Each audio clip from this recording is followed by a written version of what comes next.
มือคือเหมือนก้นมีเงินมีสันมีสองใส่มือเกิดเป็นกวนเฮ็ดนาเฮานากินใส่มือคือหันสู่นางมาอยากพืชซ้อมว่าอันเก่าใส่มือกึ่งตันเฮานางเนื้อตกน้ำตา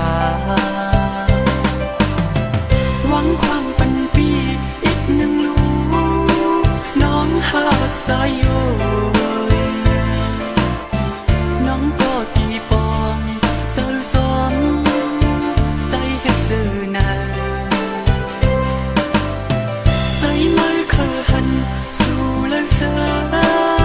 เลยลีเลยเป็น